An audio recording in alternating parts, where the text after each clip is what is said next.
Dave, c'est un tanneur. Ouais. Dave, c'est un tueur. Dave, c'est un déballeur.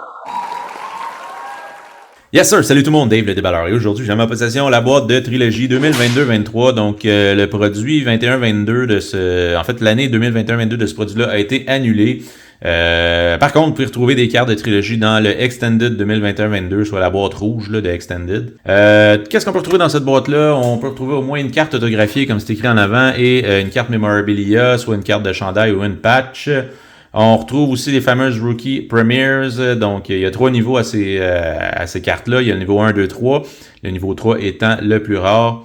Il y a aussi les Rookie Renditions qui reviennent. Un autre insert qui pourrait être intéressant, ça serait les Frozen in Time ou les cartes Crystallized Signature, qui sont des cartes plexiglas, là. Donc, ça pourrait être intéressant. On a aussi les fameuses Signature Pucks, comme la petite carte que vous voyez à l'arrière ici. Donc, une carte avec une rondelle autographiée sur le dessus. Je trouve que l'idée est quand même très bonne. Qu'est-ce qu'on dit? Ben, il y a 4 cartes par paquet, 6 paquets par boîte, donc un total de 24 cartes. En avant, on dit qu'on peut retrouver 3 cartes numérotées de joueurs recrues dans chaque boîte. Puis sur le côté, ben, comme j'avais dit, il y a les Art Sign Pucks, qui sont ces petites pucks-là, puis les Plexiglas Cards. Donc, on peut ajouter à notre collection. Fait que ça fait pas mal le tour. Sans plus attendre, on procède à l'ouverture de ce Hobby Box. Let's go!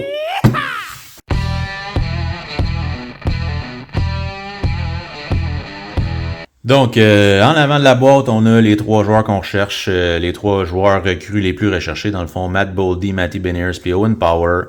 On y va avec le premier paquet. Si jamais je retrouve de quoi qui a de l'air plus spectaculaire que dans un paquet, dans le fond, je vais le mettre de côté. Fait que, premier paquet. On a un filler là-dedans. On commence ça avec Lucas Raymond pour Détroit. À l'arrière, on a Matthew Tkachuk pour les Panthers, le joueur clutch des Panthers. À l'arrière, on a une carte trilogie sur une carte parallèle sur 99, 39 sur 99 de Jonathan Marchessault. C'est un parallèle vert. Et on a une Trilogy Rookie Premiers sur 149, Level 1 de Victor Lodin, joueur de centre pour les Sénateurs. Toujours les cartes, j'ai toujours des problèmes avec ces cartes-là. Ils sont jamais clean. Deuxième paquet. On commence ça avec JT Miller. À l'arrière, on a une carte de joueur du passé, en fait. L'ancien capitaine des Canadiens, Saku Koivu. Trilogy Generations. On voit ici qu'il écrit Pass, fait qu'un joueur qui a pris sa retraite.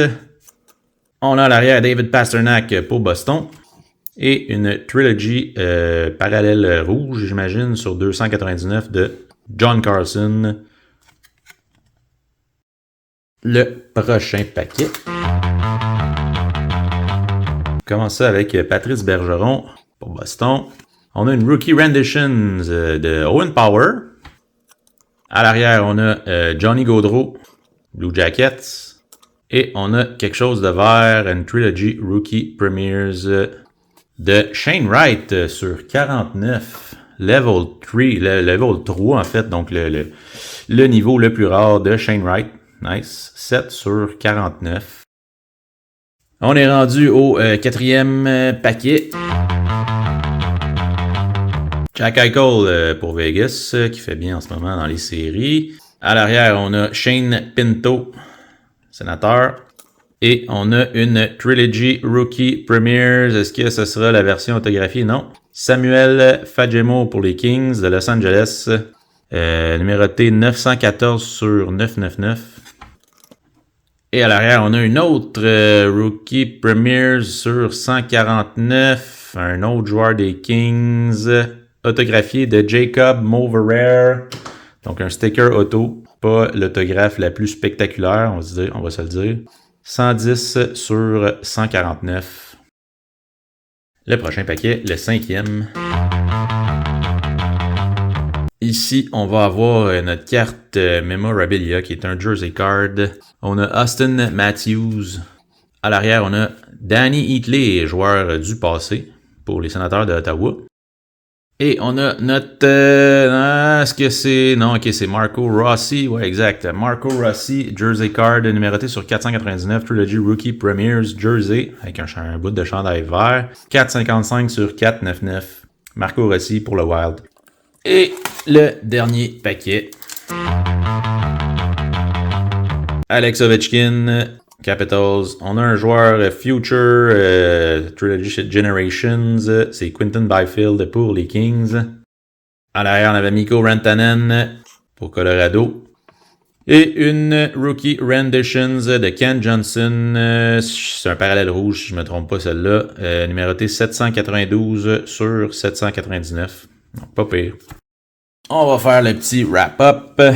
On y va avec le récapitulatif des cartes qu'on a obtenues dans cette boîte. Donc, on a dans les Trilogy Generations Future Quinton Byfield. Dans les Past, on a eu Saku Koivu. Puis, j'avais pas remarqué, mais celle-là, c'était un parallèle rouge. Donc, numéroté 658 sur 699 de Danny Hinckley. Ensuite de ça, dans les Rookie Renditions, on a eu Owen Power et un parallèle rouge de Ken Johnson, numéroté 792 sur 799. Dans les parallèles des cartes de base, on a eu Johnny Carson, parallèle rouge, j'imagine. Je suis pas sûr si c'est rouge ou rubis. Bref, 288 sur 299. Et un parallèle vert de Jonathan Marchessault, 39 sur 99. Dans les Rookie Premiers, on a eu Victor Loden, Level 1, qui est numéroté sur 149, 50 sur 149. Celle-là aussi, j'imagine que c'est un parallèle. Ensuite, on a eu un Trilogy Rookie Premiers aussi de Samuel Fagemo, 914 sur 999. On a eu une carte Jersey de Marco Rossi, encore une fois dans le Rookie Premiers, numéroté 455 sur 499, Level 1. On a eu une carte Level 3, niveau 3 de Shane Wright, parallèle vert, 7 sur 49. Et le hit de la boîte, c'est cette carte autographiée de Jacob Moverare pour les Kings, numérotée sur 149, 110 sur 149. Donc, pas nécessairement la boîte la plus époustouflante. On a eu ce qu'on avait à avoir, mais sans plus. Des fois, les cartes, comme je disais, quand j'en ai regardé quelques-unes, des fois, les cartes sont pas top shape. Là. Il y a des petits accros un peu en arrière, souvent de la carte. Honnêtement, bof, j'ai pas trippé sur cette ouverture-là. Pour cette année-là, j'ai déjà eu des années où je trouvais que le produit était pas mal plus intéressant. Mais bref, peut-être pour ma part, j'ai pas été chanceux. J'ai vu quelques ouvertures qui étaient quand même plus intéressantes que la mienne. Là, donc, on sait jamais sur quoi qu'on peut tomber sur ce produit-là. Donc, voilà, c'est ce qui conclut mon vidéo. N'oubliez pas de faire un thumbs up si vous avez aimé mon vidéo. Écrivez-moi un petit commentaire. Puis, lâchez pas, on se reparle aux prochaines vidéos. Ciao!